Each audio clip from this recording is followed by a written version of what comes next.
All right, we got the lucky winner, our first interview of the day. We're here with Hala. Okay, so we're gonna ask you some questions. These aren't the typical questions you get at a financial conference. It's gonna be a little personal at some point, okay? Are you okay with that? You don't strike me as the type of person that gets offended easily. No. Okay. So give us your name, tell us what you do, and your relationship status. All right, my name's Hala. I am VP of product at a company called Vastar, and my relationship status is permanently attached. Permanently attached? What is that? Yeah. I have a partner. He's my life partner. We're not married, but we are in a long-term relationship. Perfect. Okay. Well, you're ready to get this thing going, have some fun? Okay, cool. Yeah. So first question, we'll start out easy and then we'll kind of work our way down. So Hala, there's so much money advice out in the marketplace, but according to Go Banking rates, only 32% of Americans trust social media finfluencers, okay? So for financial advice specifically. So what are the telltale signs that you're getting advice from a fake guru? That's a really good question. So my initial take on that question is just anything that comes across as get rich quick, Ooh. top 3 ways to make X amount of money in Y amount of time. So things that feel like quick fixes can feel really fake, and they don't take into account nuance or your personal circumstances. It's more just of a template, like do these 3 things, you'll get these 3 outcomes. So to me, those feel more fake than real, genuine. Got it. Who do you think has the most credibility in the marketplace? Any names that come to mind? In terms of influencers? Yeah, influencers, financial advisors, people with the most credibility. Interestingly, we have onboarded a few financial influencers onto our platform that have done offerings with their fans, and one of them, his name is Brian Kim, and he has been doing really great with his channel and just growing really quickly, and his fans seem to trust his advice to the point where they'll basically do anything that he says. And he doesn't give the kind of get-rich-quick scheme type of advice. He seems to be pretty credible. And so that's one person that comes to mind. There's some of the larger institutions that, some people still feel like those are the ones that they want to go to for more credible information. I mean, the Motley Fool, right? Like, how long have they been around? They've been around for a minute. I think those guys have great credibility. All right, next question. So, you see the stats. Every year it kind of changes a little bit, but for the most part, 2/3 of Americans are living paycheck to paycheck. So why do you think that is? I think that in the United States, we have a culture of living above our means. And I think that we take credit as a right, not a privilege. And so we leverage credit as if it were our right, and we don't look at it as a privilege or something that we should do in order to allow us to do things maybe that we need a quick help, or even just to extend and build up our credit and a way to make our financial situation better versus worse. And so it ends up being this crutch. And also just the large loans that we take and we can't actually afford them. We don't know how to do the real math on what can I afford versus can't I afford. And that's where, like, what was her name? Susie Orman? Yeah. Her stuff came in at a great time where she was like, nope, X, you can't afford that.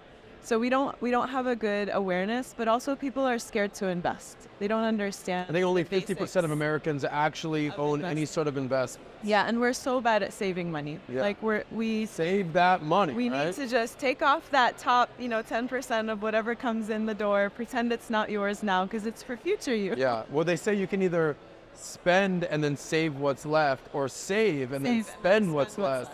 Way better to save than spend. Let's talk financial regrets. What big purchases or investments do you think most people regret making? Big purchases that people regret making, maybe a house sometimes. Ooh, why a house? Just because I think that a lot of times people look at buying a house as if it were the epitome of the American dream, and it's like this target thing that we're working towards our whole lives, but you don't understand or calculate all of the other costs that come along, and maintenance, any other costs. What I call the big 3, the taxes, insurance, and the maintenance and the upkeep, no doubt. The American dream, in my opinion, has shifted in the last 20 years since the internet, and now it's more about financial freedom. You see like the whole FIRE movement, right? Financially independent, retire early versus being fixated on a house, and that's sort of the American dream. let's shift gears. Ready? You said you're in a relationship. Yeah. What'd you call it?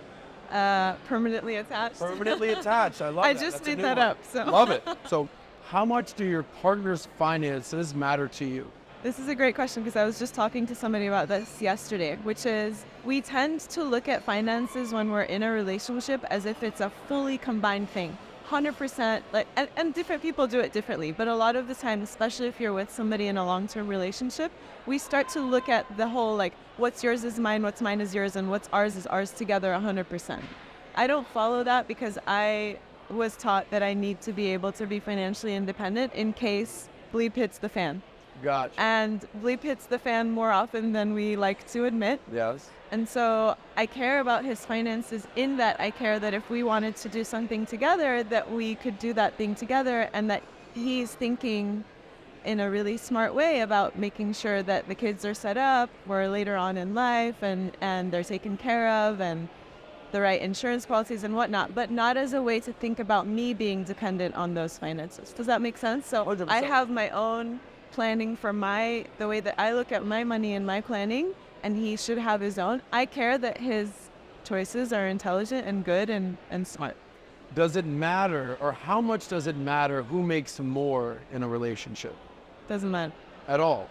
So if you made significantly more than your permanently attached relationship, at what point would you feel uncomfortable with that?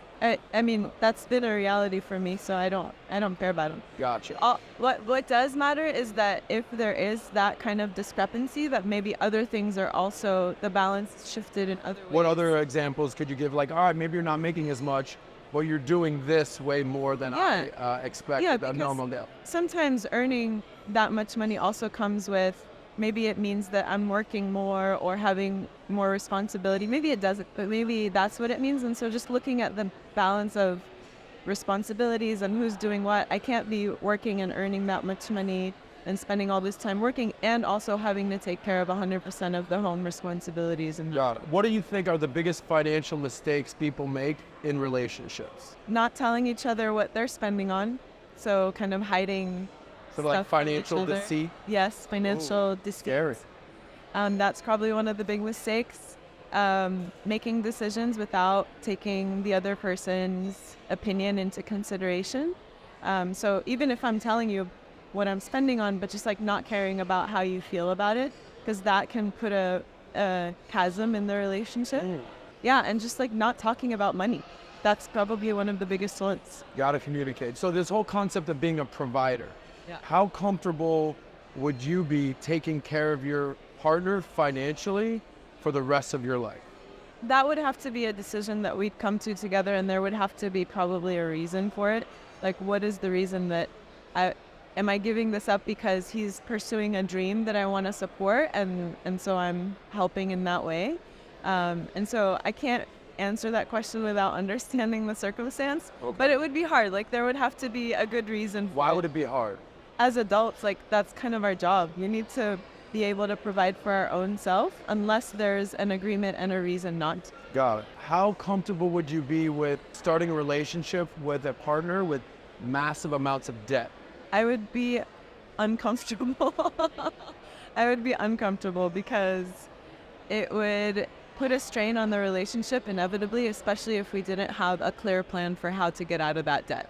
Now, obviously, like, if I am in love with somebody and we love each other and the debt is there, I would probably prioritize talking about how we get out of that debt. So love, obviously the most important thing in a relationship is a connection, love, no doubt, right? It's how the do you- thing that brings you together. No doubt. Yeah. But at some point, if the financials aren't in place, or the vision or the ambition or the sort of outside peripheral things beyond love don't begin to formulate, the love can kind of fall apart. How do you deal with, all right, we love each other, but the other things aren't really up to par? How would you navigate that? I think that you can't maintain a long-term relationship if your values aren't aligned, and that includes financial values. So if in the long term, what I want out of life and how I align my financials to achieve that and what the other person wants are just not aligned, you can only have so many things that are conflicts, and some of the things that are really basic and fundamental principles of how we live our life will tend to push people apart, even if the love is there and the affection is there. But life is about more than the love and Last couple, you're doing great right now. Yeah. So how often do you split the bills with your partner? split the bills. I think according to a ratio that makes sense for our earning power. So what is that ratio? So maybe 70-30. So he pays 70, you pay 30? You pay 70, he pays 30. Wow, that's sort of an anomaly. How did you come to that distribution? It's just what makes sense for how our income works. Gotcha. Now, you're in love with your guy, right? Let's just say, hypothetically, things don't work out, but then you find a new man. What would your ideal split be financially with that new guy? The ideal split would just be whatever makes sense. So Would maybe would you rather it be more 50-50? Would you rather he pay more or of all the bills? How would you feel about that? no, I honestly I don't look at that as a thing that I think about before thinking about the relationship. It's if I get together with someone I care about and then we think about, okay, now let's figure out the numbers. So I would label you sort of a unicorn. Why? Why? You're beautiful, you're feminine, but you're also willing to fund more of an equitable lifestyle than most women would want to do. How did you come up with this approach? Whereas most women are like, listen, I want my man to take care of the majority, if not all of the bills. How did this become your essence of financial life? So I am the oldest in my family of 5 kids. I grew up in a family that did not have a lot, and we traveled and lived all over the world just because of my dad's circumstance and family circumstances and everything. And my parents were always strapped for money, but always did everything that they could to make sure we had everything we needed, including private school educations overseas when they could barely afford to buy food by the end of the month. And so making sure that I was in a position to give back to my family and give back to everybody made me feel like, in a sense, what feels traditionally masculine or traditionally has been put on men in terms of providing, I always held and carried that sense of responsibility. And I just grew up with that. And from a young age, my mom always told me, don't rely on a man for your financial independence. You need to be able to take care of yourself. What are the pitfalls for a woman relying on a man for your financial future? Well, I'm divorced. And so with my ex-husband, I didn't have that financial dependence, thankfully. And it turned out to work in my favor because if I did, the way that we split up, unfortunately, was not amicable. And he resisted a lot of giving me what was my rightful 50%. And so I had to be willing to walk away from the money and say, that's okay, I don't need it. I want my freedom enough to not want to have to fight for this. Got it. And so those are some of the situations that as women we can find ourselves in, and not having somebody have the control, the financial control over us, means that we're more likely able to make our own decisions and liberate ourselves from a relationship we don't want to be in. Respect to you. Couple more. What would it take for you to give up your entire career and just be a stay-at-home mom?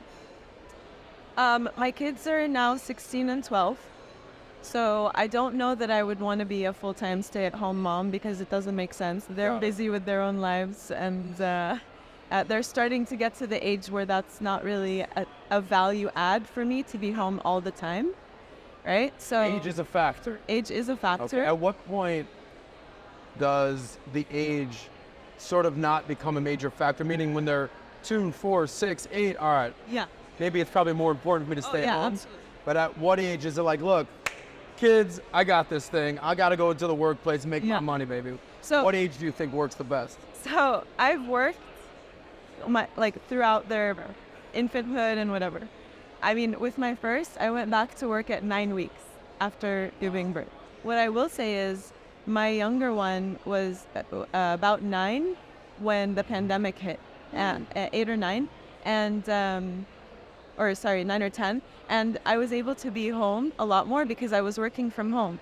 And those 2 years of me being home with them during that phase of their childhood, I'm so grateful for, because I've never had that much time with my kids, right? I always had to drop them off in the morning, and then I don't see them until 5 p.m. maybe.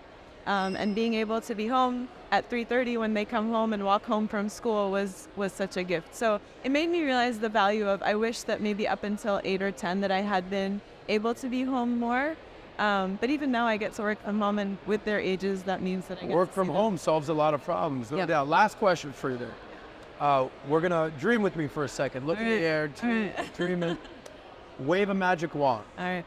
If you could have any wish Yeah. for your financial life to be the perfect existence, Yeah. what would it be? I remember listening to an interview once where he was talking about the different phases of wealth. And one of them was, the first one, and I can't remember who this was. The first one was, you go to a restaurant and you order whatever you want without looking at the price. That's one level of wealth. The second one is, you can travel wherever you want. When you want to travel, you travel wherever you want and stay wherever you want without having to look at the price tag, like where you're staying. And the third was some crazy thing that I don't really care about, right? So What do you mean you don't care about? What was it? like, I don't care if I have a yacht, right? Like, Okay, got it. I'm not looking for level 3 of wealth.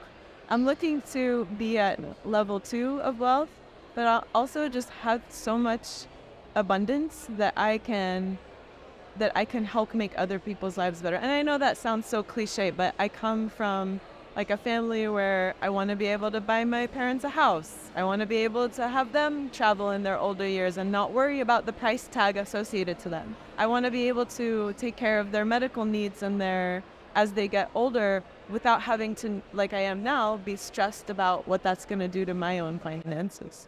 There you go. There you go. Well, thank you so much. Yeah, thank you. You're a rock star. Appreciate theater. Thanks for the time. Awesome. All right. Oh, you like that? Well, if you want to see more of that, check out this clip right here. And if you want even more, check out this clip right here, only on the SOSCAST.